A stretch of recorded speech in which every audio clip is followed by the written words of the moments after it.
I've got a golden ticket. That's a winner!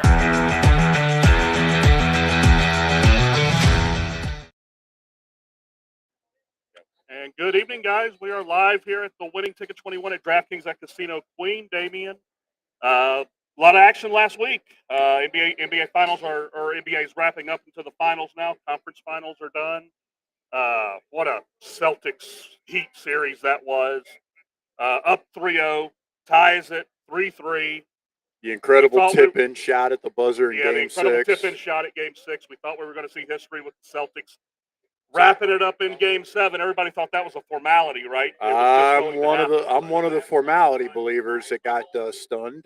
Yes, I came down and bet Boston. Yeah. I expected Boston to kind of roll in that game. They didn't. Yeah, they rolled all right. They rolled right to the. They rolled over. Grave. Yeah. They rolled over right to the grave. Is where they rolled. They went Fido and just rolled over and died. Yeah, 15 points in the first quarter. That was the one. I actually had the first quarter under in the game, so that was. You didn't have to sweat that. That was no sweat. Yep. I'll tell you what I did have to sweat was Jimmy Butler under 28.5. I had that. He closed out at 28. He closed out at exactly 20. It was the first. I tell you, since between Game 5 and Game 6, I lost 8 straight bets by half. Wow, you were on some wrong end. I was on the wrong half of.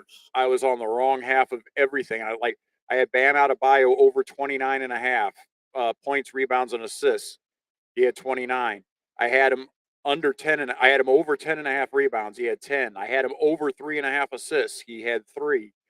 It was just everything you could lose by a half. I was on it. So first quarter, it was under 53.5. They scored 53 or over 53.5. Yeah, they scored 53. Yeah, it was a rough week for me in pretty much every aspect of everything. So I'm glad it's over. I've taken another shot today. As you'll hear, I'll be big on Denver today. I all along I've said Denver's got the best home court advantage in the NBA. Miami's 5,000 feet up in the air. Yeah, Miami's not very deep, and I have a feeling this is going to be a Denver cakewalk. I bet Denver in the first quarter. I bet Denver for the game. Well, I don't think Miami's going to have any shot of holding Denver to the points that they held Boston.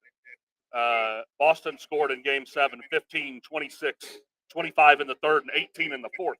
If they hold Denver under 85 points, I don't know what to think, because that's not going to happen, I don't think. No, not in this series. I mean, Tatum rolling his ankle on the first play of the game in the Boston series was in Game 7. You could see how hobbled he was the rest of the game. He had no quickness. He had no explosive. He couldn't beat anybody off the dribble.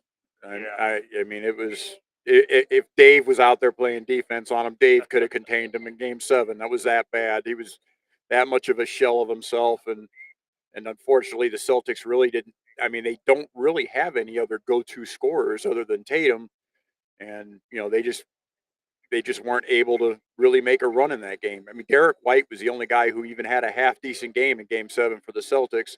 He kind of pulled them back into the game into the third quarter. They cut the lead to 7 a couple of times, but they could never get over that hump. And Miami just pulled away and came out with a pretty comfortable, easy fourth quarter win. And Derek White got, a lot of people say Derek White got lucky anyway in Game 6 to have that tip in. Pretty lucky to have that. It's a great play, but how often is that going to happen like that? Not very often at all. So Celtics were in a very fortunate situation, rather lucky to force that Game 7. But yeah, I think it's happened 3 times in the history of the NBA, and none of the teams have been able to win that Game 7. That was the 4th time, but it was the first time that the team had Game 7 at home.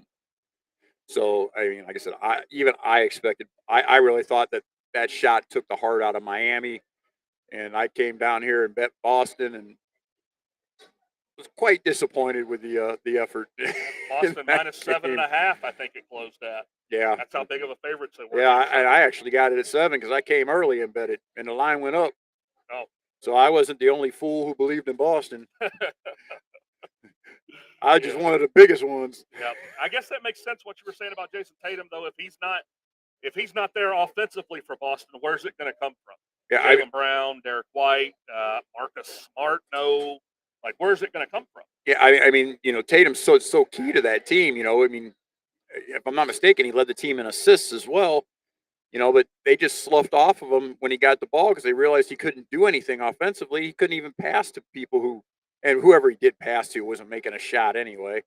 But they didn't have to come off their man to help, keep Tatum out of the lane because Tatum couldn't get into the lane.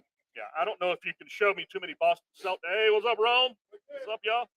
I don't know if you can show me too many Boston Celtic games that they've won where Jason Tatum scores 14 points. I can't remember many where he scores 14 points. No, they said I mean, Jaylen Brown's a nice player, but he's not a scorer. Yeah. He's just not. He's a nice number 2 player. He's going to get a max contract, which is a big mistake. But it is what it is in the NBA. Some of these players get max contracts that really aren't max contract players, but those teams can't really afford to lose them. I don't know if the Celtics are going to be able to keep them with their salary cap constraints that they have, or they're going to be able to be able to offer him the max.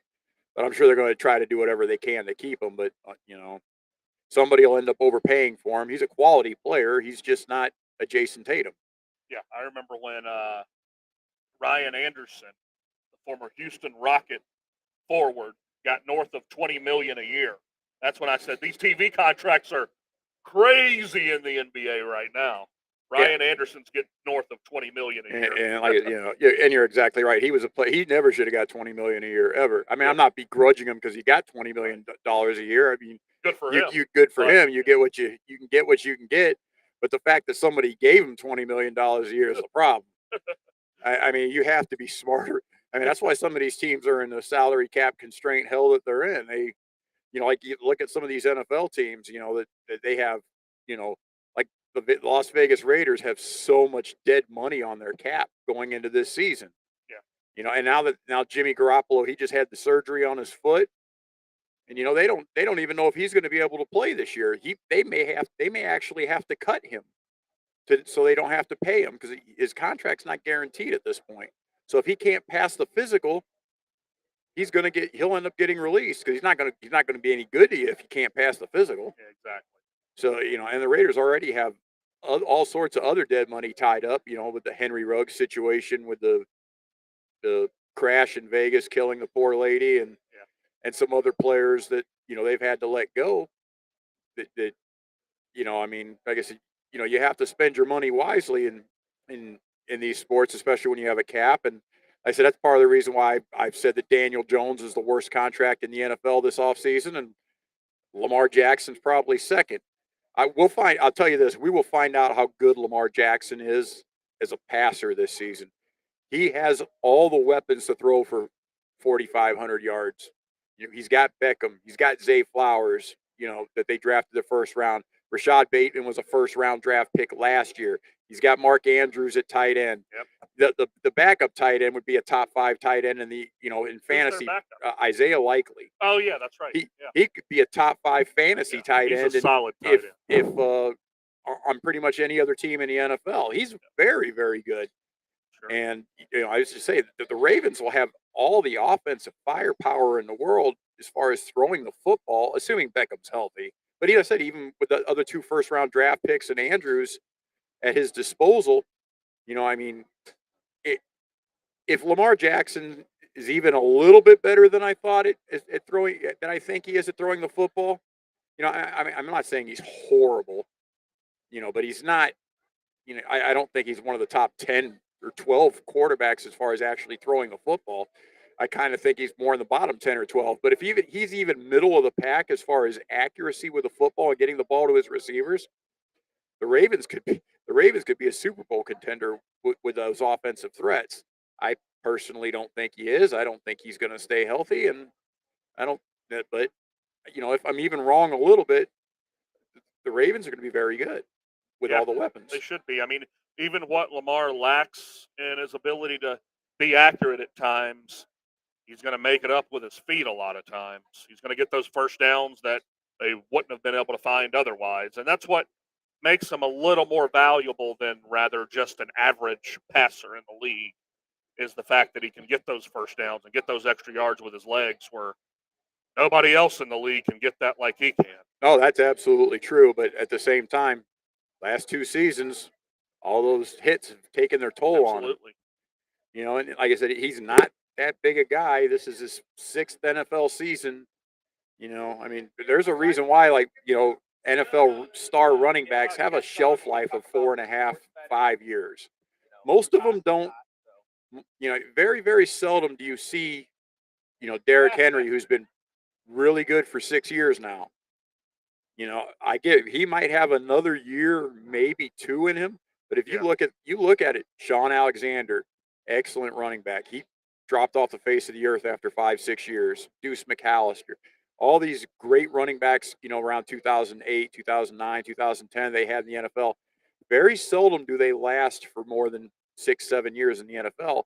And as a quarterback, Lamar Jackson took more hits as a quarterback than some of these running backs take. And he, you know, I mean, he's been exposed more, and he's, like I said, he's not a big guy. You know, unfortunately, he's going to get paid in the future based on what he's done in the past. But he deserved more in the past, and he got paid because of his contract. So, like I said, I don't blame him. But I just think Baltimore put themselves in a really bad situation in the future. Yeah, With that Harbaugh's putting a salary lot of cap. stock in Lamar. He seems like he always has. Which Harbaugh's been there. How long has Harbaugh been there? He's been there. Gosh, He's been there 12 since years? 2000. Let's see. He was a Super Bowl in Yeah, 13. 2007 or 2008. Wow. He's been there. He's been. Wow. I mean, it's Belichick, Tomlin, Pete Carroll, and Harbaugh. Those have been the 4 coaches that have been around the longest in the NFL, and those 4 have quite a separation over the next longest coach in the NFL. Yeah. Which, yeah, I couldn't even begin to tell you who it is. I mean, Andy Reid's been with the Chiefs for 6 or 7 years, and he might be 5th. I mean, Once you get after that, it's just a coaching carousel. yes, I mean, yeah, I mean, these teams, they're replacing their, 6, 7 years, or 6 or 7 basically coaches replaced every year. You know, it's very, very, very seldom that you see a team stick with a coach for that long, like Belichick's been in New England and Tomlin in Pittsburgh. But Pittsburgh's only had 3 head coaches since 1969. I mean, that's the most stable franchise in the NFL. Yeah, yeah. Belichick was with. You remember who he was with before the Patriots? Well, he was with.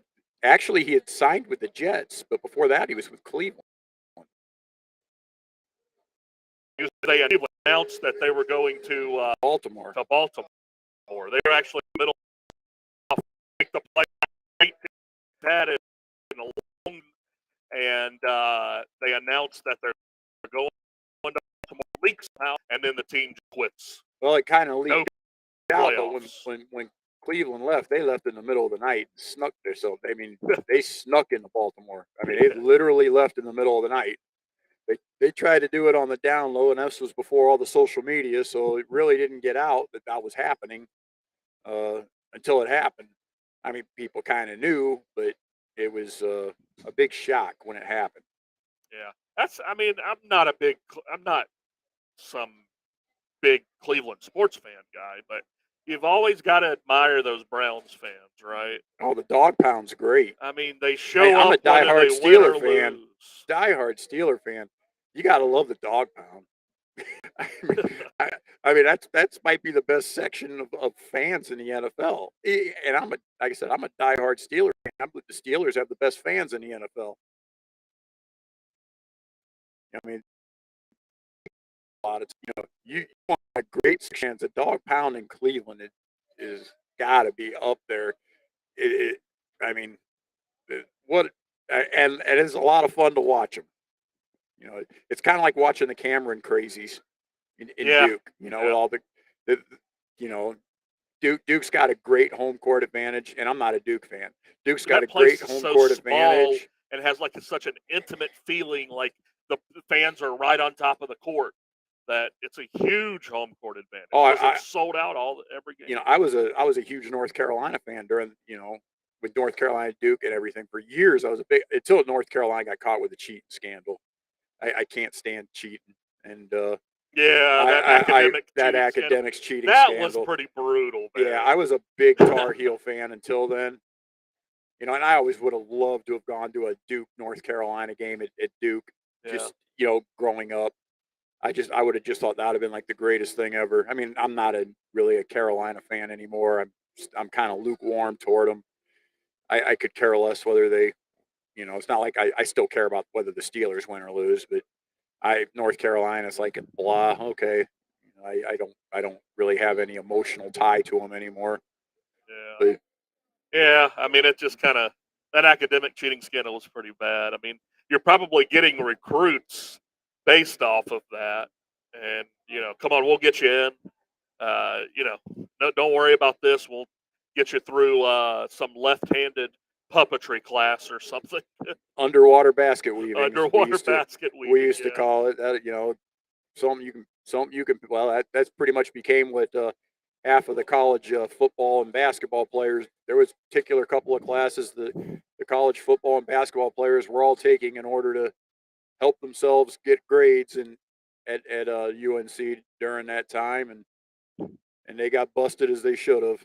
Yeah. I honestly I don't know how they didn't escape getting full grown NCAA act, you know, probation and things taken away. And things taken away from them, or like being banned from bowl games in the NCAA tournament because you know that I know they got around it on some like real garbage kind of. I don't even want to go into it, but so it was a really bad technicality that supposedly they got it. They were able. The NCAA wasn't able to punish them because of a technicality and a loophole that UNC was able to kind of get through. But I mean, basically, they cheated. At the heart of the whole thing was they cheated. They knew they were cheating. They found a loophole so they could cheat until the NCAA just caught it and then closed it. That loophole is now closed, but you know it was disgusting that they were even able to get away with it for as long as they did. That's what's always turned me off about Pete Carroll. Is when that stuff happened at USC, he knew it was happening, and he's like, all right, I'm out of here. I'm going to Seattle, going to the NFL. See ya. That's just one thing that's always kind of turned me off about Pete Carroll. I've never been able to like the Seahawks or, you know, want them to win anything just because Pete Carroll is just one of those guys that just kind of slimy, you know, like, you know, do anything to get around any type of, you know, rule that the other schools aren't having the advantage of. So, yeah, that's one thing that's always just kind of turned me off with Pete Carroll. But we got about an hour or so. Let's see, this thing. The finals are going to tip off at about 7:30, so we got an hour and 10 minutes or so. Nuggets have just steamrolled everybody. We talked about the Heat and the Celtics, but Nuggets have just steamrolled everybody. They're 6 in a row now. They've won 6 games in a row. They beat the Lakers 4-0 in that series. They beat them by 7, by 5, by 11, and then a 2-point win in Game 4 at LA. Closed them down and swept them in the Lakers building. So that's just been so impressive. They hadn't lost a home playoff game at all.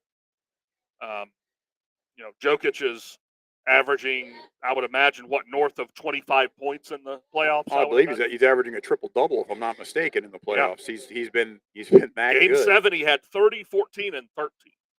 And that wasn't anywhere close to his best line in the playoffs. Yeah, how many minutes let me see how many minutes he played in Game 7 to get 30, 14, and 13. He played a bunch of minutes. I think he played 44, 45. He was on the court for most of that game. 45 minutes, yep. Yeah. Yep.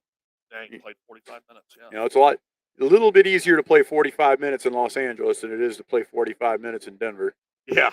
You know, you're not going to, you're very seldom going to see, you know, a 45-minute player in Denver.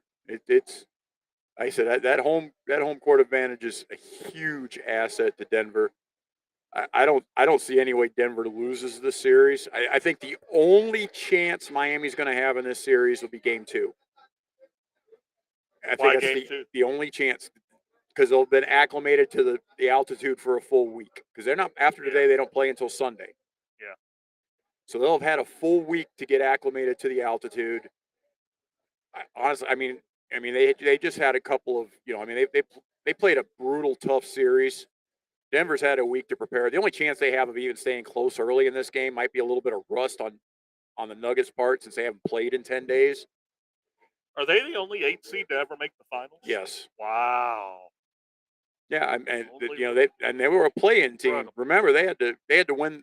They lost the first play-in game Wow. and then had to win the second one to even get Into the 8th spot. to get into the 8th slot. Wow. I seen a thing earlier this week that Jimmy Butler had asked one of the celebrities in Miami. I can't think of her name. Some actor and actress in Actress, Miami. yeah. Yeah. She's after the play-in game. They were the 8th seed. He said, "Hey, you want tickets to the NBA Finals when we make it?" Just dead serious. Yep, and then he came through it. He did come through with it. So yeah, I read that. I don't remember which actress it was. Yeah. But But Jokic hasn't played many minutes at home. I'm looking at this, and first round against Minnesota, he's played 28 for game 1. They blew him out in game 1. I believe 37 in game 2. They blew him out in game 2. Game 5 was the close game that went into overtime when in overtime he only played 41 minutes in an overtime game. Yeah, the game 5 was and Denver had a huge lead in that game, and Anthony Edwards had like a third quarter to remember and brought him back from the dead. I think Denver was up by like 20 somewhere in the third, and Anthony Edwards went off for like 20 points or something, like from midway through the third to midway through the fourth, and for the Timberwolves, and they almost came back to force a game 6 in that game. And but I mean that was the exception. But like even game 1 and game 2 against the Lakers, when they were at home in those 2 games, I believe Denver pretty much had those games, fairly. I'm not going to say comfortable. I don't think Lakers but they never had a danger. I think the Lakers came back and covered by half a point in game 1. I think it closed at like 7.5, and they like had a backdoor cover to cover 1, and then. But if you remember the Phoenix series, Jokic played 32 minutes and 41 minutes in game 1 and 2. Yeah, game 2 was the close one. That game went like 40 points under the total. Phoenix kind of kept that one close, kind of similar to the same situation to this. That Phoenix went in there for game 1 and got blown out after the tough Clippers series. And then, and Denver, and Denver had a little longer rest and, blew Phoenix out in game 1. And then game 2 was the one close game that they had in that series. Chris Paul, I believe, got hurt in game 2. Yep. And, that really defined the rest of Phoenix's. I was actually stunned that Phoenix won games 3 and 4. And then when they lost DeAndre Ayton, I knew game 6 they were going to be toast. They really had no bench, and they got blown out. Yeah, they got blown out at home. That's one of the more demoralizing things. I will say I feel bad blown out at home. I felt bad for Monty Williams getting fired in that situation. I thought he did a really good job considering what he had to work with. But I guess Monty signing a big deal with the Pistons. Yeah, he did get a big contract with Detroit. Yep. So I mean that'll. That's you got 6 years and $78.5 million. Wow. I believe that's the most best forever for a coach. So it's about 13 a year, I think. 13 million a year. Oh. So I mean, you just imagine, but you have to pay the coach something because these players don't respect some of these coaches who come in and are making chump change, and they know they're more valuable than the coach, so they don't. A lot of times they won't listen to the coach. This coach has got a huge contract, to back him up. He's going to be able to kick some butts if he needs to. Yeah. Denver's minus 8.5 tonight. Over under 218.5. And that's actually pretty big number, 218.5, I think, for a game 1 with Miami going through what they went through with Boston. Yeah, I couldn't bring myself to, like I said, I believe Denver wins this game comfortably. I couldn't bring myself to play the total in this game because, if Miami's getting blown out, I think they're just going to, like what Miami did in games 4 and 5 against Boston. When they got blown out, they didn't play Butler in the fourth quarter. They didn't play Adebayo in the fourth quarter. They just rested them. Like we're not, no point in having them spend themselves. I believe that's what's going to happen tonight. I believe Denver's going to blow them out, and Miami's just going to say, all right, we're going to rest our guys in the fourth quarter, not play them and prepare for game two. And I said, this is why I fully believe that game two is the one chance Miami has to steal a game in Denver. I don't think they have a chance to steal anything else other than maybe game two. Yeah, might be some value on taking Miami Heat money line in game two. They're plus 300 tonight. They lose game one, it'll be around plus 300 again, I would imagine. Yeah, depending on how bad they get blown out too. Yeah. I guess there may be. Remember when I told you when we're talking when Boston was down 3-0, and I said something about, hey, if you want to take a chance on Boston winning the series at those plus huge odds, you'd have a shot at doing it. And I said, and remember, game 6, Boston would be a 3-point favorite. You'd have a chance to middle it, and that's exactly what happened. Boston was a 3-point favorite in game 6, and if Boston would have won the series, you could have middled it because Miami covered game 6. Right. I'm just, this at the same time. If you want to take a shot on Miami winning the series, game 2 would be the shot you want to maybe take to bet on Miami. That's the only chance I believe they have any to win. I almost bet like Denver to cover 15 in the first quarter. I think Denver runs away with this game early. Yeah. I did bet Jimmy Butler to score the first basket just because. Yeah, you Denver, get what's the odds on that? 4 or 5? Plus 550. Plus 550, yeah. Because and the only reason why I did that is Miami Adebayo generally wins all his tips and Jokic doesn't. Yeah.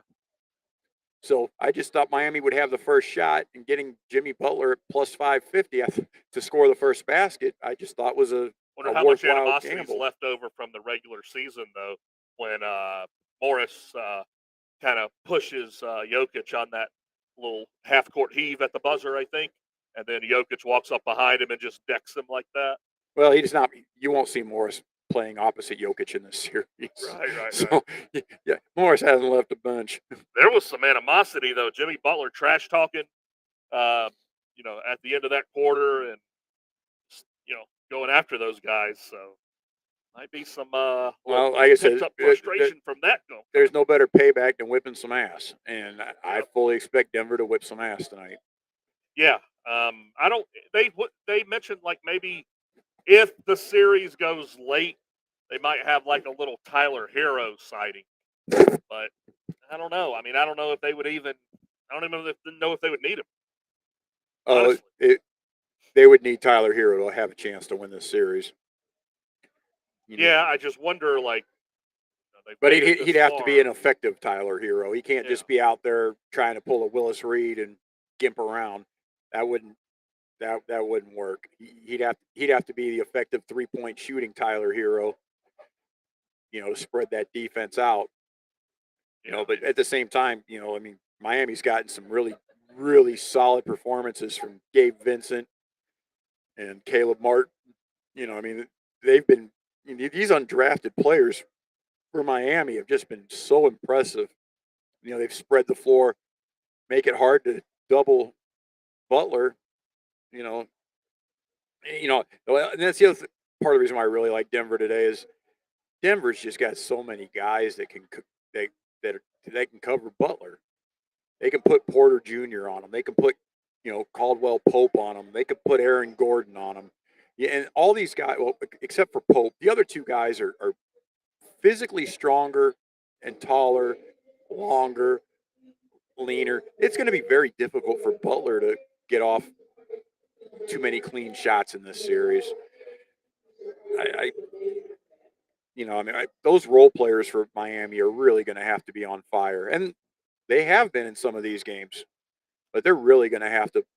I played Jimmy Butler under today on his points. Yeah, going all the way to the West Coast and being 5,000 feet in the air in Denver, it's. I expect what was the line on his total points? 28.5. That's what he's averaging. Yeah, it is. Playoff average is 28.5. But like I said, if everything kind of works in this game like I'm expecting it to, I don't think you'll see Jimmy Butler in the fourth quarter. But like I said, I'm all my prop bets are just basically expecting Denver to blow this game out.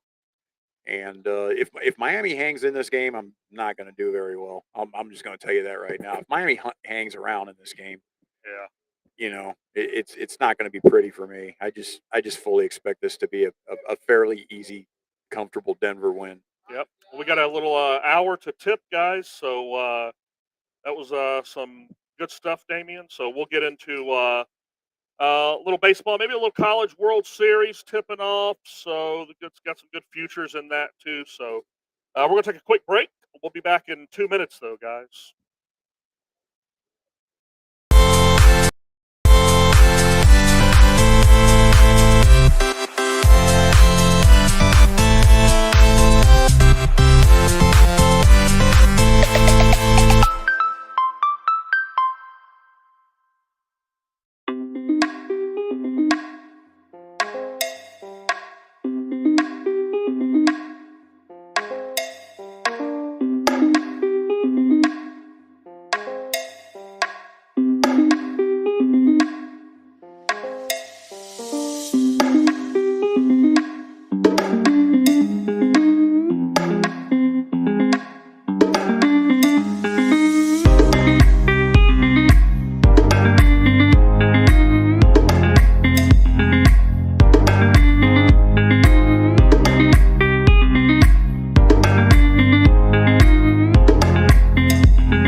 I've got a golden ticket. That's a winner!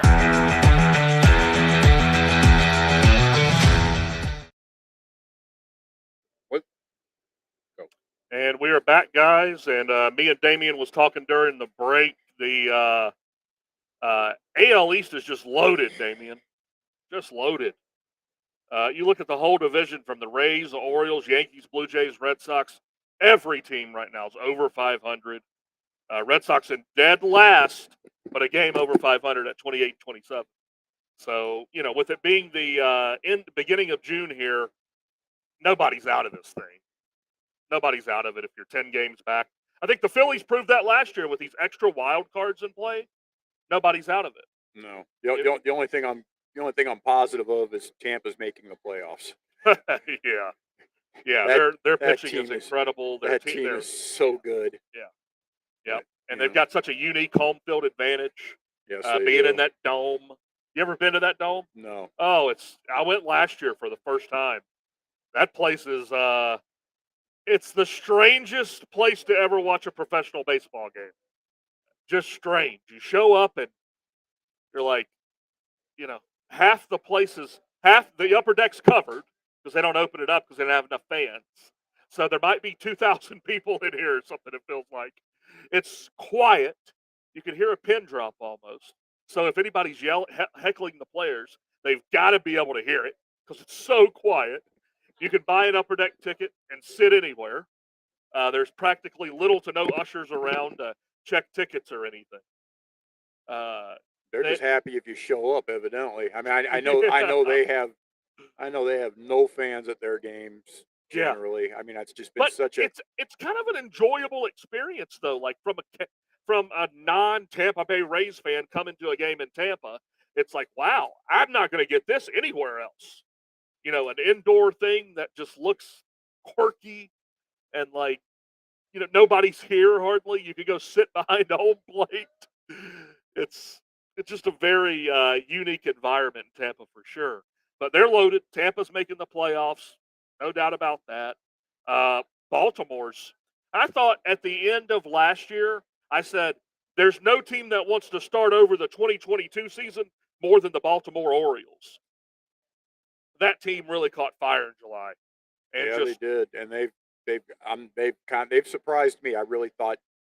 I mean, I knew Tampa was going to be good. I thought Toronto was probably the best team in that division. I thought Baltimore and Boston were the two weakest teams in the division, but the Orioles have been stunningly good to me. I'm very impressed with what they've done. You know, I still look at them like how are they this good? But they have been, and they've been beating good teams. They had a really soft part of the schedule to open up the season, and they took advantage of it. But then they started playing the good teams, and they didn't fall off. yeah, they got a superstar in Adley Rushman too, the catcher. The catcher, yeah, Yeah, he's the middle guy's, middle of the lineup. I mean, came up last year. yeah, I mean, he's legit. I'm very impressed with what they've done in Baltimore. Their young pitching has been better than even advertised. Yeah, So Adley's just hitting 289, which is a pretty high average nowadays. yes, 'Cause you don't hit 300 anymore too much anymore. So Adley's hitting 289, 28 RBIs. Uh, really, really doing good for the Orioles. So they got a young superstar there. they're very good defensively, especially in the outfield. Yep. I mean they're a lot like Tampa in that regards. Tampa's built their roster through pitching and defense and speed, and they have just enough power. And you got to be impressed with what Baltimore's done. You know, the Yankees with that payroll and their high end players are so elite.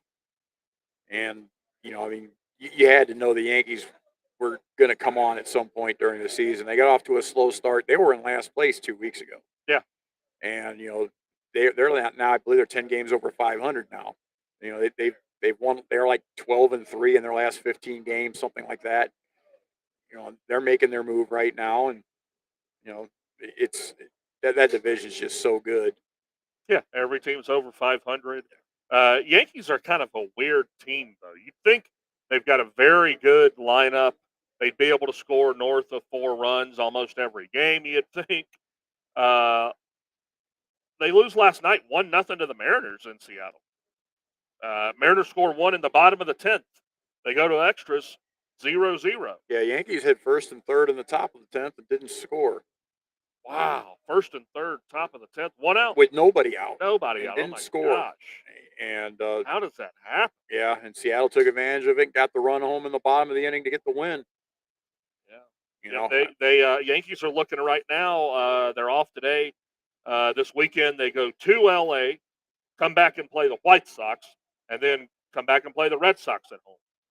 So a little West Coast trip with the Mariners and the Dodgers. Dodgers are one of those teams too. Like they tried to go out and get Noah Syndergaard, but that ain't working. he is just, man. It's amazing how good he was 4 years ago, and it's Yeah. amazing how bad he is now. He's just completely lost it. Completely lost it.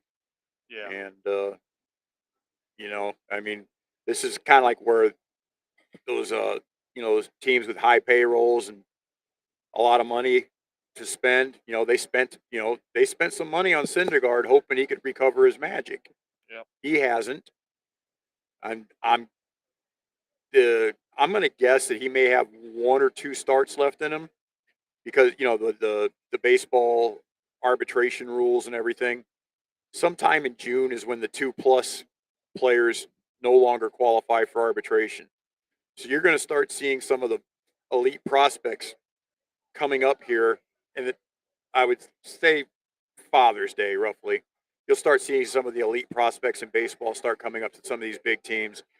Like, the Pirates, for example. The Pirates have one of the best 3 or 4 prospects at pitchers in baseball and one of the 3 or 4 best prospects outfielders in baseball. And from what I'm reading, is they're just holding on, trying to hope to get to past the arbitration eligible players in June, and they're going to bring those two guys up.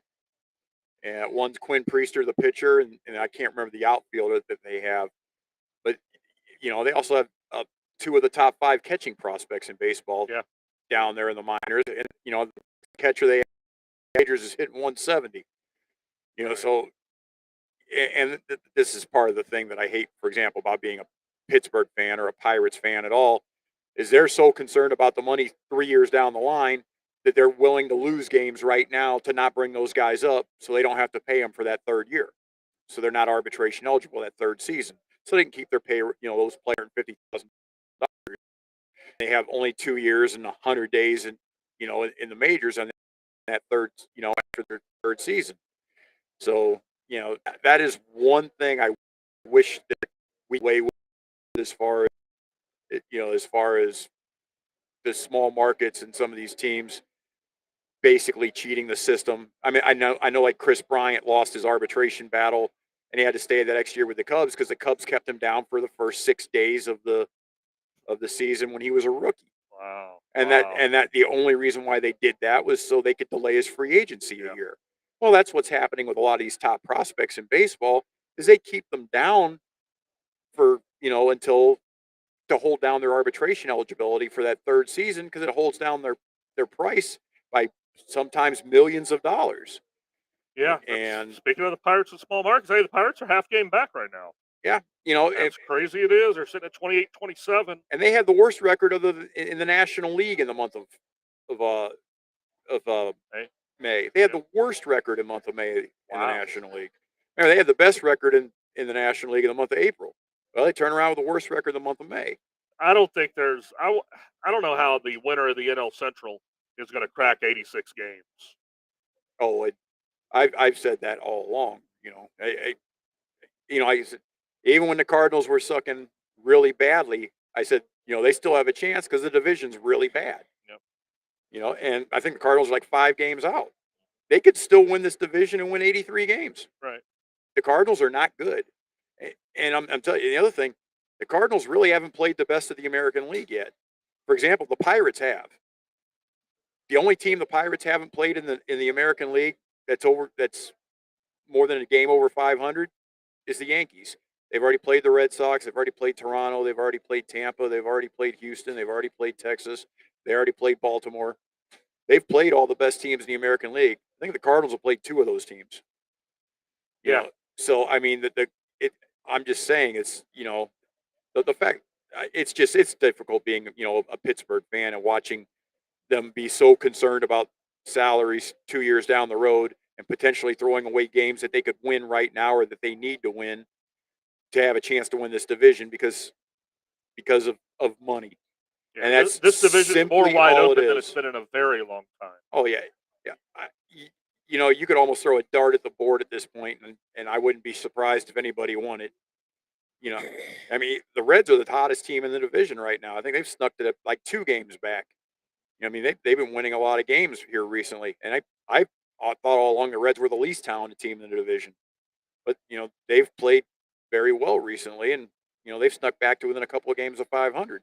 Yeah, Cardinals have a 3-game series right now with the Pirates coming up. Yeah, starting tomorrow.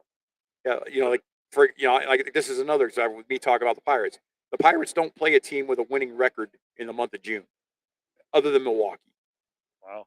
They don't play a team with a winning record other than Milwaukee in the month of June. Wow. This is where they should be bringing those top prospects up, letting them play, getting rid of Austin Hedges, who's hits 170, catches 5 out of 7 days a week. And I know that the catching prospect, he's not great at blocking balls in the dirt. I understand that. But he at least brings a bat. He's got double-digit homers in the minor leagues right now. He's hitting over 300. His slugging's over 500. His on-base percentage is 400. He was the number 1 pick in baseball, 3 years ago in the minor league draft. He's an elite prospect. They need to bring him. You need to lengthen the lineup. You need to take advantage of what you got right now, which is a very, very soft part of your schedule. And the Pirates are too cheap to do it. It's very frustrating to be a fan. Yep. You watch the Cardinals are going to catch fire somewhere along the lines here shortly. That lineup is just too good. It's the deepest lineup in the division.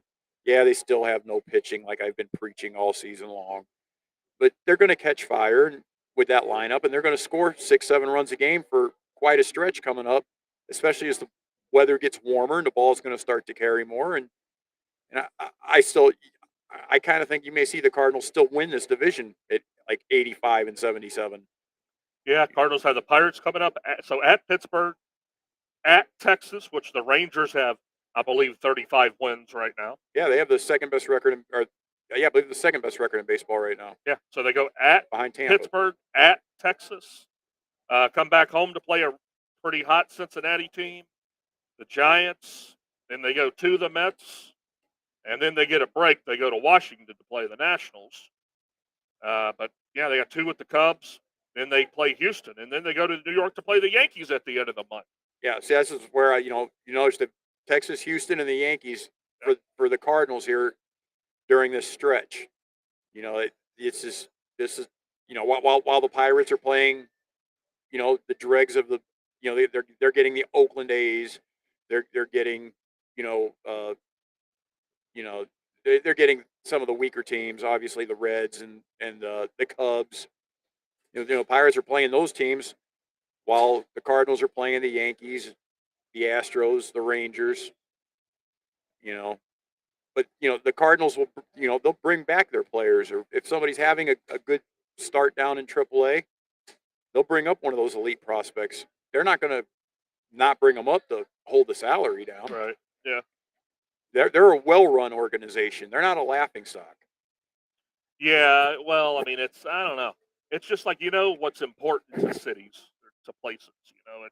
You look at Pittsburgh, it's the Steelers, right? You look at St. Louis, and it's the Cardinals. You look at anybody in the southeastern corridor of the country, it's college football, college sports. So it's, the fans aren't going to put up with the Steelers losing a long time. They're not going to put up with the Cardinals losing in St. Louis. It's just kind of what's important to that area, But it's unfortunate, because you got a team like Pittsburgh that has some young stars, and if they wanted to manage them right, they could make some runs. That's the frustrating part. Well, they actually went and spent some money in the offseason for the first time in 20 years. They went and got McCutchen back, and they spent some money for Carlos Santana. And they've been in an upgrade to their lineup. So I mean, they actually did do a decent job of getting a couple of players. I think they pretty much had to, because they've been getting so much heat, and even MLB started to come down on them from the revenue sharing that the Pirates weren't spending it. And and I give you another example. There's two elite prospects in college baseball who both play at LSU. One's an outfielder, one's a pitcher. These are consensus number 1 and number 2 players in college baseball. There's serious doubt that the Pirates are going to go after either one. They have the number 1 pick. Wow. Serious doubt that they're going to go for either one of the 2 players. Wow, really? They're supposedly the Pirates are looking at a high school player out of Indianapolis who's kind of the 5th or 6th best prospect, but the Pirates want to save money and not go after the elite player. They want to pay below slot for the number 1 pick. They have a little extra money to maybe sign some other players later on in the draft. Instead of getting the elite player, they're going to go cheap and maybe try to get a couple of players to sign that they couldn't have signed otherwise. Now, that was a great idea before baseball implemented the salary cap, for the draft picks. The Pirates did that for a reason. The Pirates were overspending on draft picks for a couple of years, and they got pretty decent doing it. And MLB got mad that they were using the revenue sharing to do that. They weren't spending money on free agency, but they were doing that. That's how they got Josh Bell, for example. Yeah. They gave right. Josh Bell a huge contract coming out of high school. And, teams were afraid to sign him, and they were afraid to draft him in the first round. Pittsburgh took him they got a supplementary pick at like number 33 or something, and they took him with their first pick in the supplement round, and they gave him a draft. They gave him money comparable to what the number 5 or 6 player in the draft got, and MLB kind of saw Pittsburgh doing that, and they're like, "Oh, we can't allow this to happen," so they stopped it, and they implemented a salary cap and a slotting system for the players. And now the Pirates, a couple like when they signed Henry Davis, the catcher I was talking about a couple of years ago, he was a senior. He had no leverage, and there were a couple prospects that were more highly thought of than Davis, but the Pirates got Davis. They talked to him. Davis was a senior, no leverage, couldn't go back to school, couldn't do anything. The Pirates said, "We'll take you number one. We want to pay you like roughly $1 million less than the slot for your spot, so we have extra money to sign some other draft picks." Yeah. And that's from what I'm hearing. The Pirates are going to do that again. And then the difference this year between that season is there was no clear-cut number one or number two prospect the year the Pirates took Davis. Now there is. There's now Dylan they're Cruz and Paul absolutely Skeens both. Those two An LSU outfielder and a players. pitcher. Those two LSU players are far and away the top two prospects in this draft. Yep. Far and away, it's not even close. And if Pittsburgh doesn't sign one or draft one of those two, it's going to be so infuriating to me. As somebody who's supposed to be a fan and tries to be a fan, it's hard to be a fan when your team doesn't try. Yeah, when the management doesn't try. It's hard. Yeah.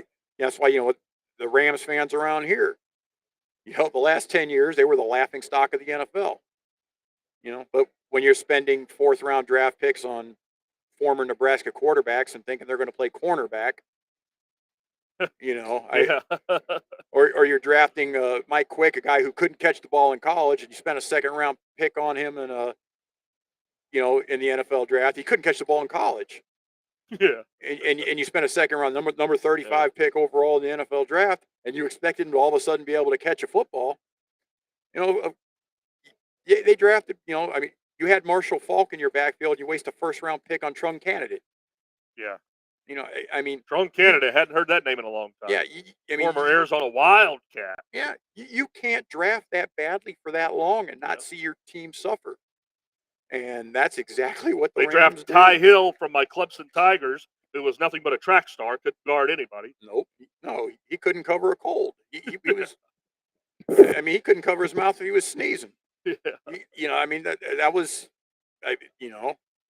they drafted Sam Bradford, a guy who he was not a number one pick in the NFL. I remember, I had some friends who liked the Rams, and I said, if the Rams don't draft Sue, they're going to regret drafting Bradford. Well, Sam Bradford had one semi-decent year, but he was too slight. He wasn't going to make it. He couldn't avoid anything. The Rams' offensive line wasn't any good either. So, when you draft badly and you develop badly and your team's bad, your fan base is going to become apathetic and they're going to turn on you. So the Pirates aren't going to draft Dylan Cruz or Paul Skeens, the pitcher, you think? I try to follow Pittsburgh stuff and rumors, and I pay attention to what the Steelers are doing closely. And, with the Pirates off to a good start, I was really paying attention to what a lot of the beat writers and stuff like that were saying in Pittsburgh when they were red hot. I still check in on it occasionally. And yeah, the rumblings I'm hearing is that they're supposedly looking really hard at the high school outfielder out of Indianapolis. He's like a number 5 or number 6 prospect on most of these draft expert boards. But like I said, these draft experts, when there's unanimous consent on who the top 1 or 2 players are in the draft, they're not wrong very often. Bryce Harper was the number 1 player in the draft. Bryce Harper was legit. Right. Bryce Harper's a can't miss. Garrett Cole was the number 1. That was one the Pirates got right. They actually did draft him. Garrett Cole was the number 1 pick in the draft. The Pirates were right to grab him. This is another situation. These two are clearly the pitcher and the outfielder and the position player. Whichever one you want, grab him, but get the elite player. Yeah. Those 2 LSU players are elite, but maybe the Pirates are going to pass on them. That's frustrating. When is that baseball draft? It's in June. Oh, okay, June. They may have, they might have moved that to like right after the All-Star break. I know they were trying to do something about having that be all to itself, and if they may have moved it to like the Wednesday after the All-Star game, when there's nothing else going on in sports. Yeah, that So- week of the All-Star game. So yeah, they may have moved it to that, but it used to be in June. But I think they were trying to make it a bigger deal to get people to watch it more, like they do. Like people will watch the NBA draft on the last week of June, or people watch the NFL draft, and when they have that, Yeah, the LSU outfielder, Dylan Cruz, is just hitting 400 this year. That's all. yeah, and Batting average. yeah, 400. and he's got 60 and 70s ratings everywhere. And 70 is exceptional. 80 is like the top mark, and you almost never see an 80 given to anything. But I mean, he's got his lowest rating of the five. They rate on is the speed, power, bat, defense, and arm. His lowest rating is a 60. That's his lowest, and 60 is all-star caliber. Yeah, LSU's opening up the College World Series as a top 8 seed too. They're playing. So the way the College World Series works is one of the top 16 schools host the regional. So out of the 64 schools, you're going to go 16, 16, 16, and 16, right? To get you those 32 slots. But LSU's hosting their regional with Tulane, Oregon State, which Oregon State's always a strong baseball team, and Sam Houston. So LSU's playing the 4 seed Tulane, 1 versus 4 there. LSU is 43 and 15. Tulane is 19 and 40. How did they get in? Of course, they win the AAC tournament. Yeah, they had to have won the tournament. Yeah, to get they in win the 19 and American 40. Athletic Conference tournament at 19 and 40. The Green Wave of Tulane makes the NCAA tournament. But hey, Ole Miss wins it last year. They were one of the last teams picked to get into the tournament, and they win the College World Series, which is kind of unheard of. I'm kind of impressed you remembered they won it last year. I couldn't have even told you they played it last year. Yeah, it was it was one of those feel-good stories, So Ole Miss, one of the last teams to get in. They end up winning the thing, going to Omaha, winning it. But LSU is looking like they're in pretty good shape. Oregon State is in that regional too. So LSU, Oregon State looks like the matchup to determine who goes on to face the Kentucky regional, which Kentucky, West Virginia, Indiana, and Ball State in that one. My Clemson Tigers made a top 8 seed this year. So Clemson is playing Lipscomb the first game, the 1 versus 4, and they'll play the winner of Charlotte, Tennessee. And these are going to be double elimination games, these first rounds. So if you lose on a Friday, you still got a shot. So it's a double elimination. That's why you see a lot of times you'll have that Monday game, and it all comes down to that Monday game if, both those teams have lost. But, Clemson will play. If they move on, which they've got Tennessee in that regional. Tennessee's 38-19. Tennessee's got a heck of a pitcher who is a top MLB prospect. But Clemson's going to have to put up with Tennessee in that regional. And they'll play the winner of the Auburn regional. Auburn, Southern Miss, Samford, and Penn out of the Ivy League is in that Auburn regional. But that's always a fun thing to kind of get us through here is a little, College World Series action. But it sounds like those 2 top prospects down in the Bayou are going to kind of take the MLB world by storm, probably. Dylan Cruz and the pitcher. But, that, a lot of College World Series to look for. And let's take a little 2-minute break. And after that, let's get into some NFL futures and some schedules. Sounds good. That's always good. So we'll be back in 2 minutes, guys.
I've got a golden ticket. That's a winner!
Hey guys, welcome back here at DraftKings at Casino Queen.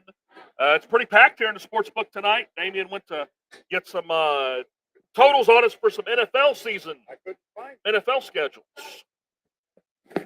Any luck on looking up any NFL schedules for us? Oh, I can look up a few NFL schedules, but I couldn't find. But I was going to try to take a picture of what all the season totals The season for each totals teams are. were, and I wasn't able to find that in order to do that.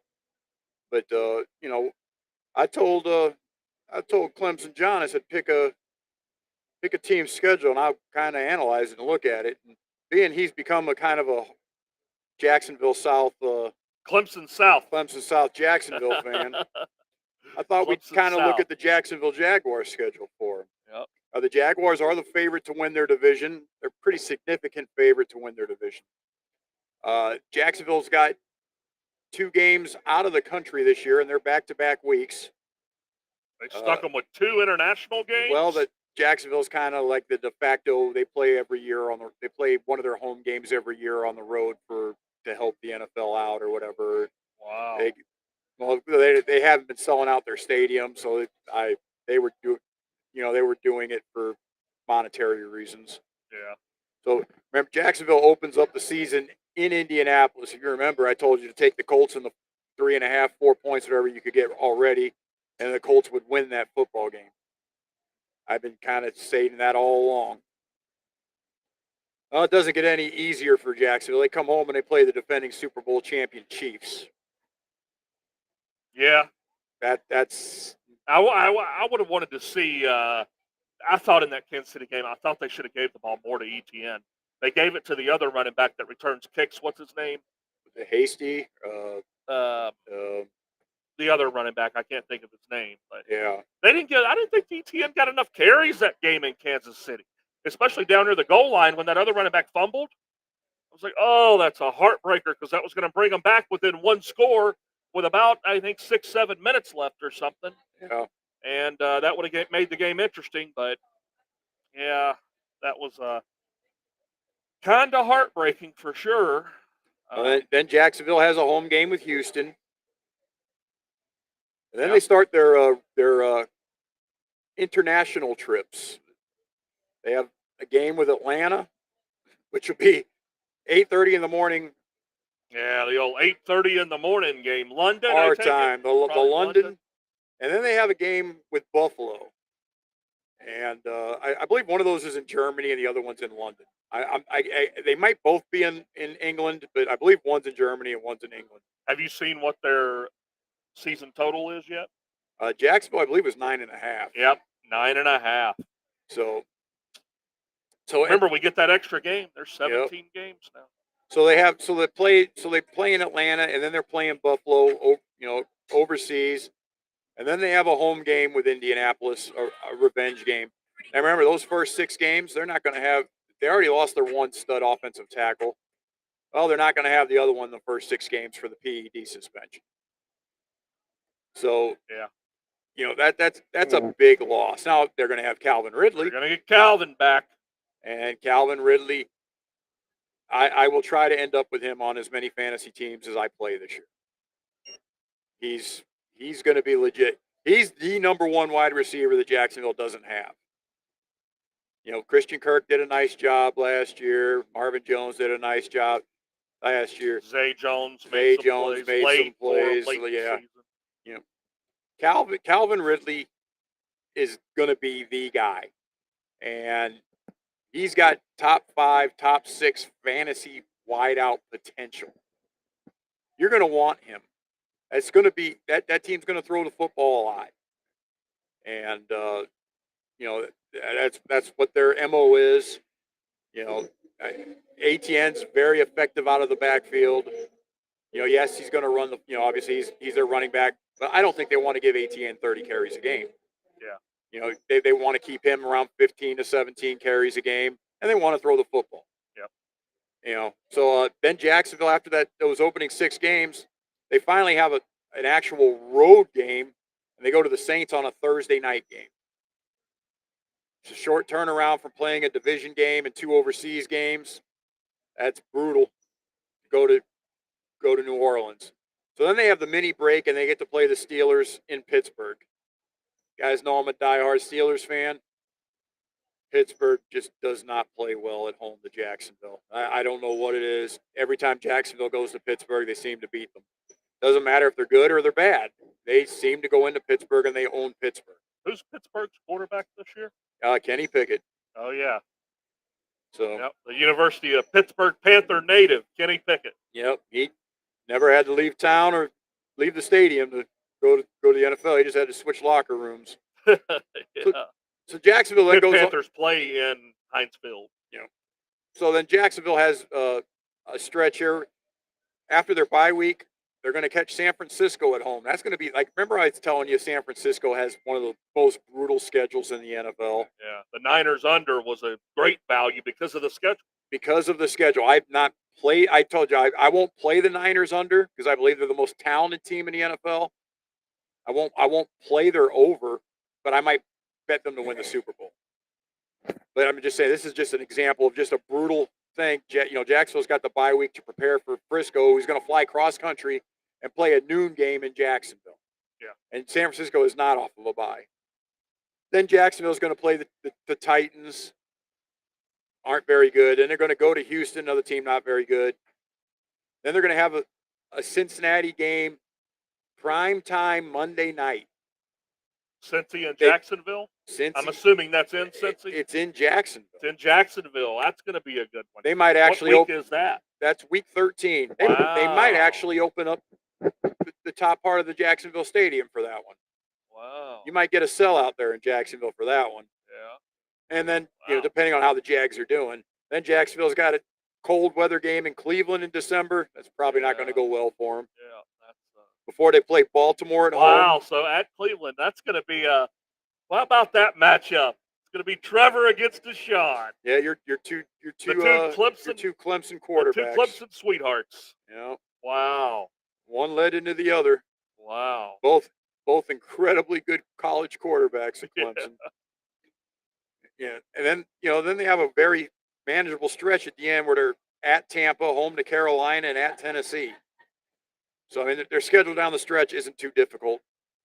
So, I mean, if Jacksonville's, gets off to a decent start, I'm not saying I would play the under on them, but, their schedule down the stretch is fairly manageable. They get a lot of their tougher games at home, or they catch teams, like I said, they catch San Francisco coming off of a bye week.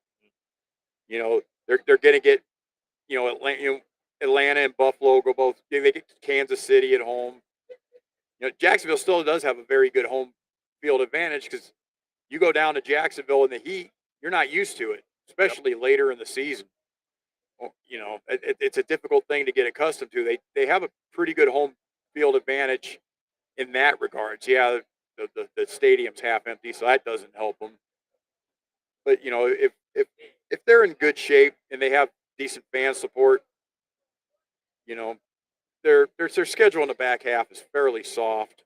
They catch all the good teams at home. They could be better than I kind of thought they were before. I haven't really broken down too many teams' schedules. That was kind of the first time I really looked at Jacksonville's. I could see them winning 10 games. Yeah, Tampa. Who's going to? And they go Cleveland, Baltimore, and then Tampa, Carolina, Tennessee. Close it out for Jacksonville. Who's going to be Tampa's quarterback? Well, I suspect Baker Mayfield will. Oh, but they're giving. Gosh. Yeah, they're giving Kyle Trask has kind of sat the bench, kind of learned from Brady the last couple of seasons. Trask is the old Florida quarterback. Is he somebody I never thought that highly of him in college, but I didn't know Tom Brady was going to be as good as he was coming out of college either. So, Drew Henson was kind of the guy that took Tom Brady's job in college. And Drew Henson never amounted to a hill of beans in the NFL. He was closer to being an MLB player than he was an NFL player. Yeah. But so, I didn't see that much of Kyle Trask in college. I know I wasn't necessarily that impressed with him. Not like I was with Anthony Richardson. I'm a big Anthony Richardson guy. If you all remember with Indy, I've been touting him. I believe Anthony Richardson's going to put up some very good numbers. He's going to have. I did see where some of these experts have said the Colts are like the third or fourth worst team in the NFL. I'm telling you, they're not. Right now, I'm telling you, they're not. What is their season total? You think 6.5? I believe that 7.5. 7.5. 7.5. The Colts schedules. Like I said, it's. No, I'm sorry. I was looking at the Titans. It is 6.5. Yeah, the Colts schedule's very manageable. It's not. They're not. Let me see if I'm going to try to punch up Indy's schedule. Yeah, Indy's defense has always been pretty solid these last couple of years when they have stumped the joint up. Yeah, if you remember last year, the Colts quarterbacks lost them more games than they. They were the worst quarterback situation in the league. The Colts quarterbacks last year were incompetent. And that's about as nice. Sam Ellinger was their quarterback. That'll tell you how much trouble they were in. Yeah, and Matt Ryan. They were just trash all the way around.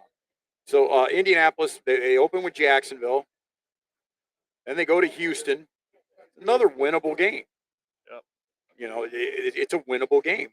Am I going to say they're going to win it? I'm pretty big on C.J. Stroud. I think probably tend to maybe like Houston in game 2, especially if Jacksonville wins game 1. Then they go to Baltimore, not a good game. Not that one's tough. Then they got some more winnable games. They got the Rams at home. Who's going to be the Rams quarterback? Oh, Stafford. Stafford. That's right. He's back. Yeah, he was hurt last year, but he's back. They have the Rams at home. They have the Titans at home. Then they go back for the return engagement in Jacksonville.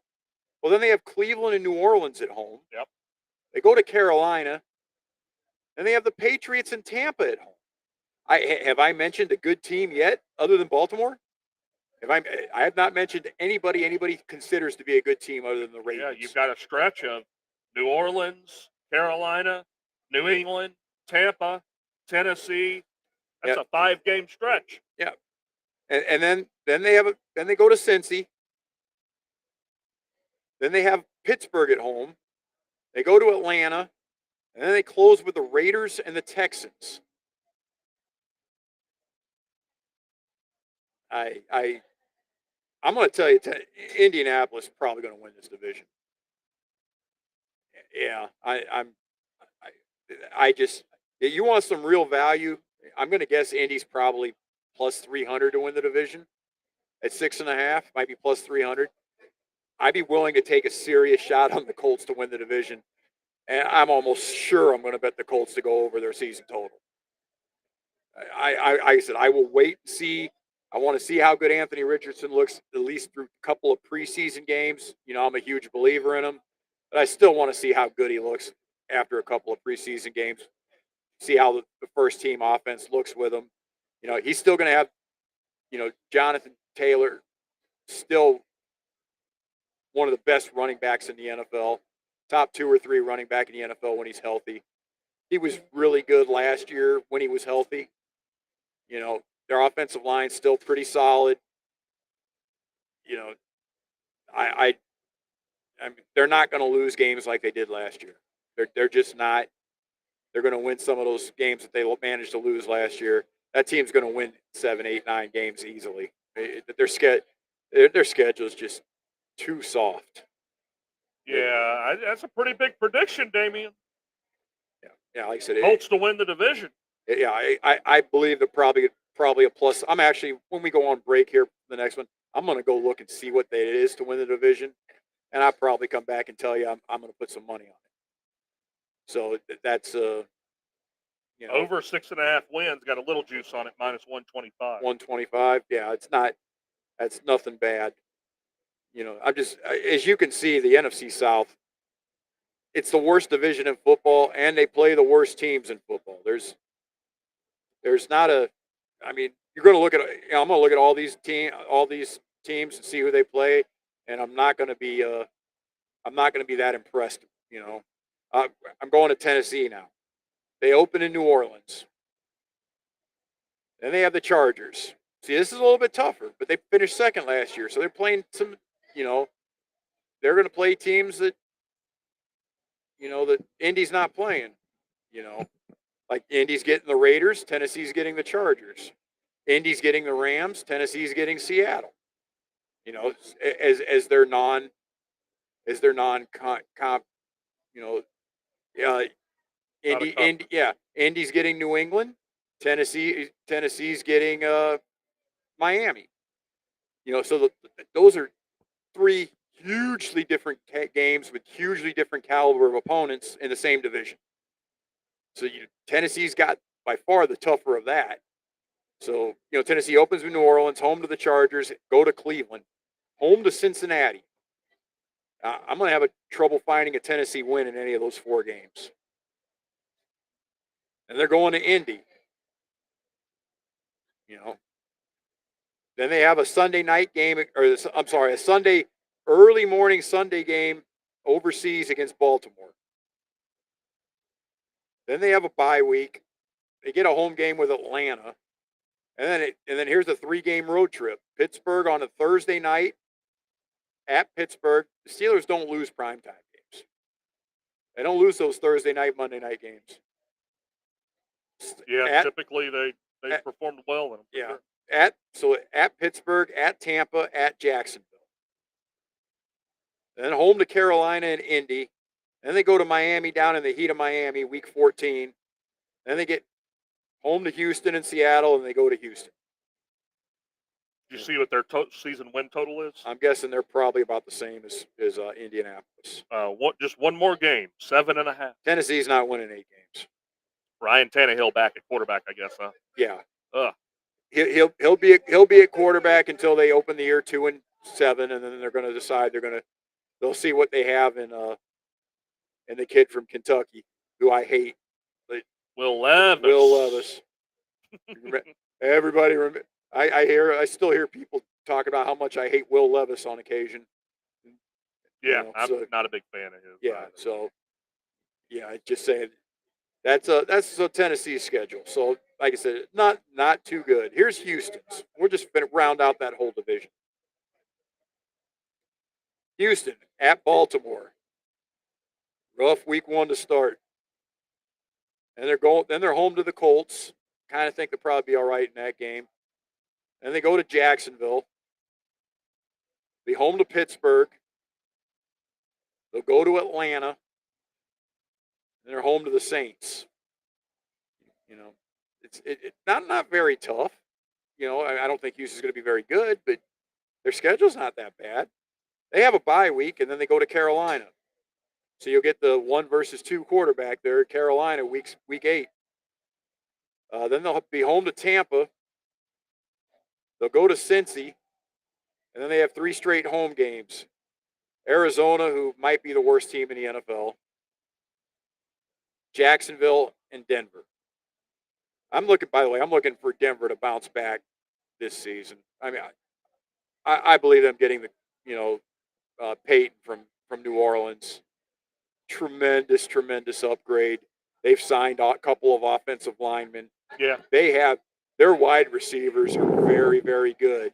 They just didn't have time to get them the football last year. Yeah. I mean, with Hamler and Sutton and Judy, if they signed Samaje Perine at running back, if Williams comes back healthy, their star running back, he can come back, start the season.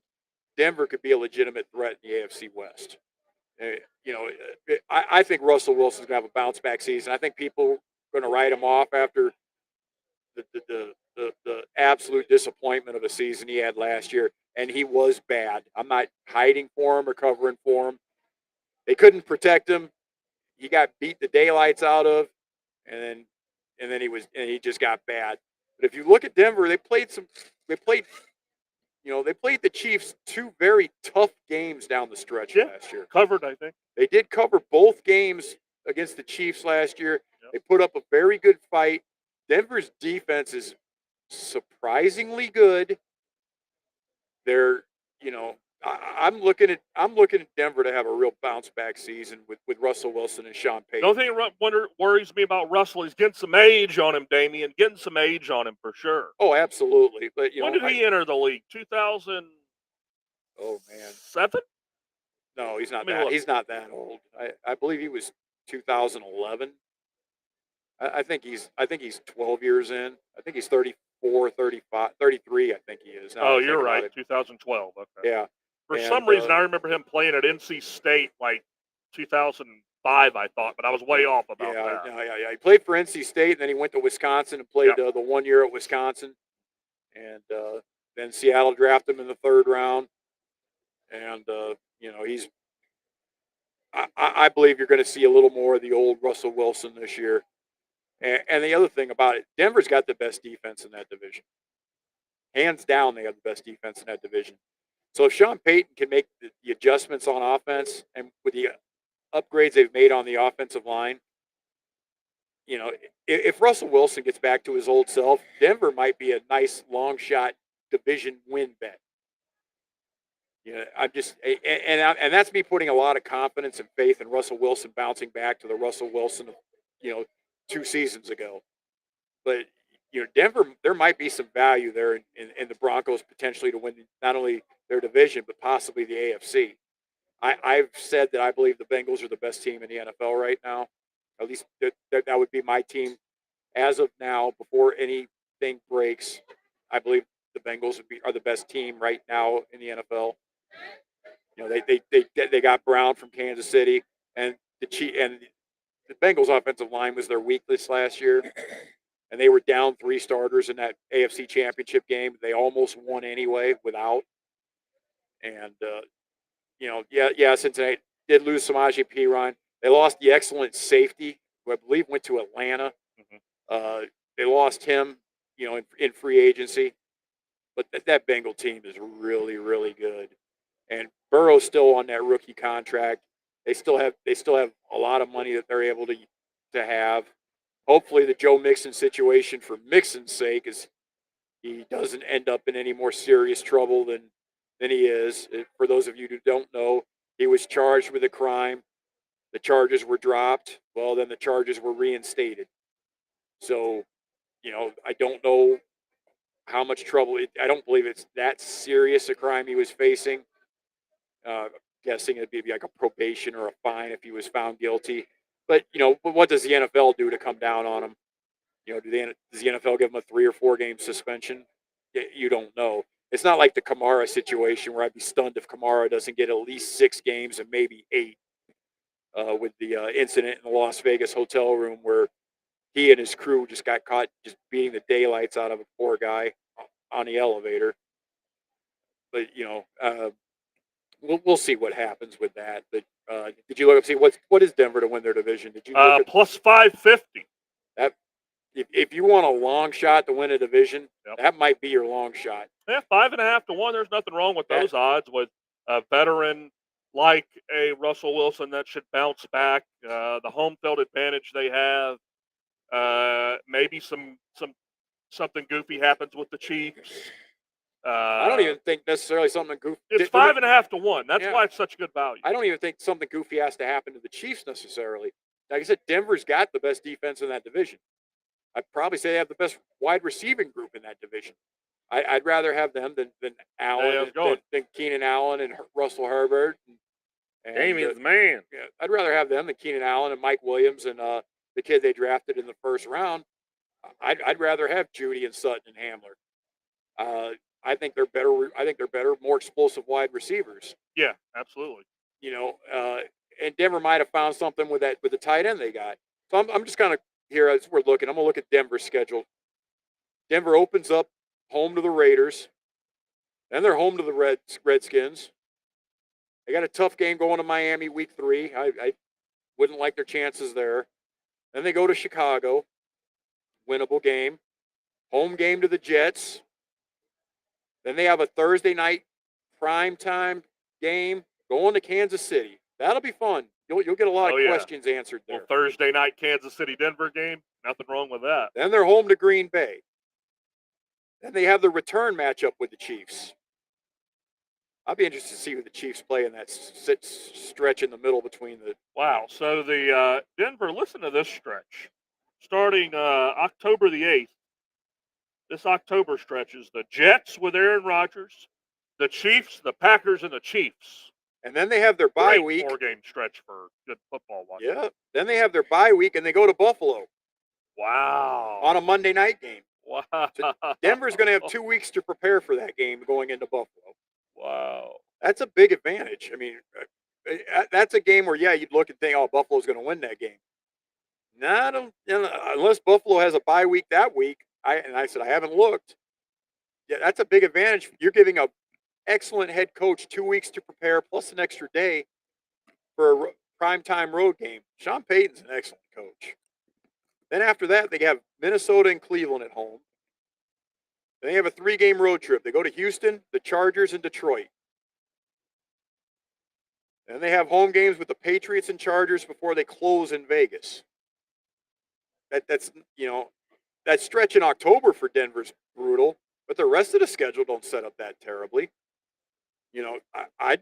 Like I said, I think Denver's got a halfway decent shot to potentially win that division. By the way, I'm going to look at the Chiefs right now and see who they play in that game in between. The Denver's season win total, take a stab at it. I'm going to guess Denver is 7.5. 8.5. 8.5. See, these guys in Vegas, they're not suckers. Denver won 5 games last year. Well, those guys, as bad as they played. As bad as they were last year, they won 5 games. You wouldn't think that their total would be 8.5. Those guys in Vegas, they know something. They're not going to give you a gift on that. I was hoping Denver would be 7.5. That they're putting out 8.5 for a reason. They see what I see. Yeah, Cincy, Philly, KC, all 11.5. But by the way, the game for the Chiefs in between those 2 Denver games, they have the Chargers. I'm going to tell you right now, there is no way that the Chiefs are going to go into Denver after playing that Denver Chargers stretch, and the Chiefs play Miami the following week. And they're flying cross country they're flying overseas at that road game in England to play Miami the following week. So listen to this Chiefs stretch. This is what I mean when I tell you guys Denver might be a legitimate threat. Listen to what Kansas City has starting in October. They play a home game, they go on the road to the Jets. Now, I don't think Minnesota's very good, but they're going to go with a road game in the Dome in Minnesota following that. Then following that game, they have the home game, Thursday night game to Denver. Then they play the Chargers at home. Then they're going to Denver. Then they have that game against Miami overseas before they play the Eagles.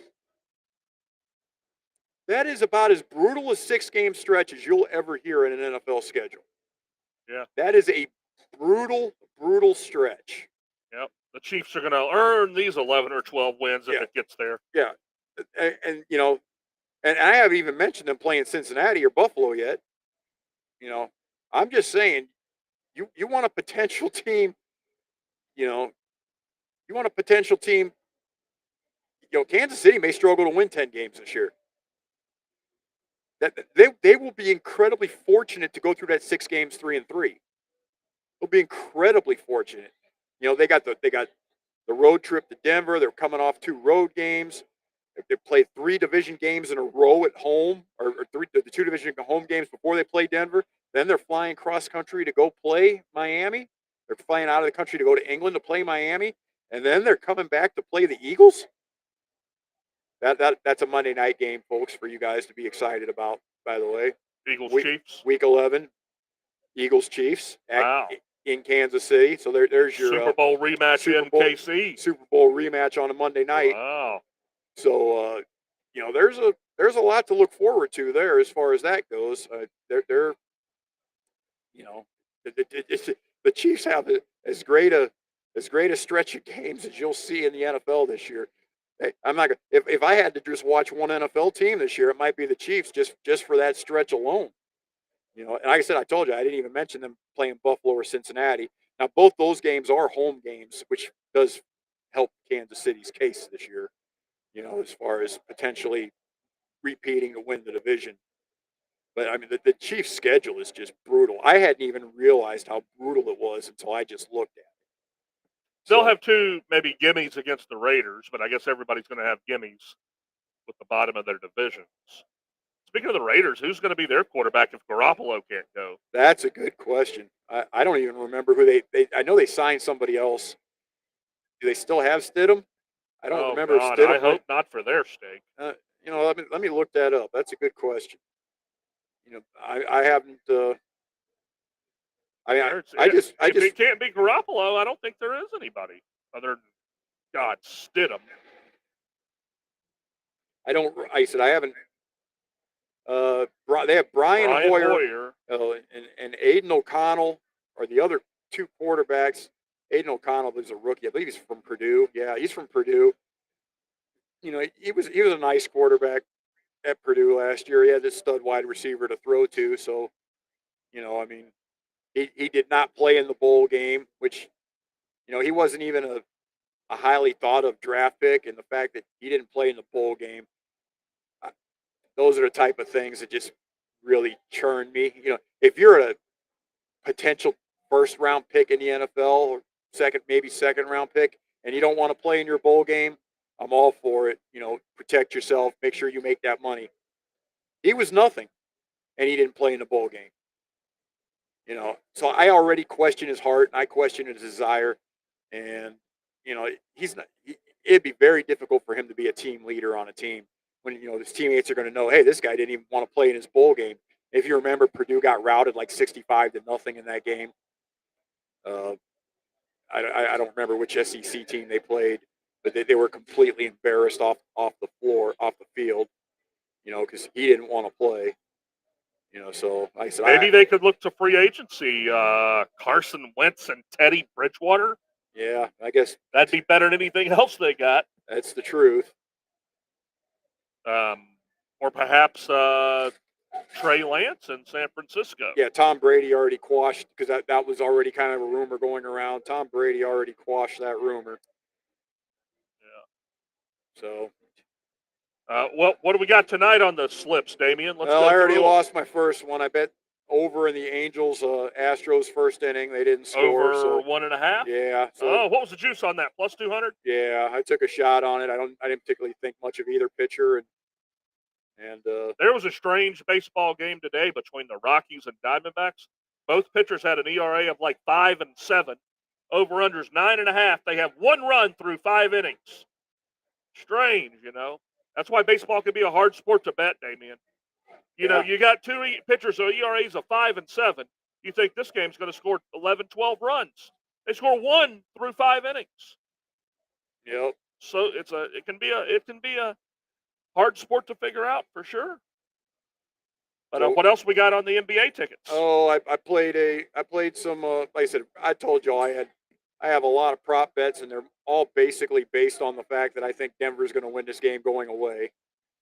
I took Jimmy Butler under his points, assists, and rebounds of 40.5. I took Nikola Jokic under his points, assists, and rebounds of 50.5.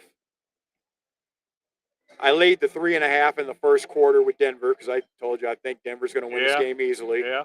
Now, I did take Bam Adebayo over 29.5 points, assists, and rebounds. Adebayo reminds me of somebody that should be getting 13 rebounds a game, but he only ends up getting like 8. Yeah. Is he just more of a? He had 10. He had 10. I bet Bam Adebayo over 3.5 assists in the game. Okay. You know, I mean, he averaged like 6 assists in that series against, he did.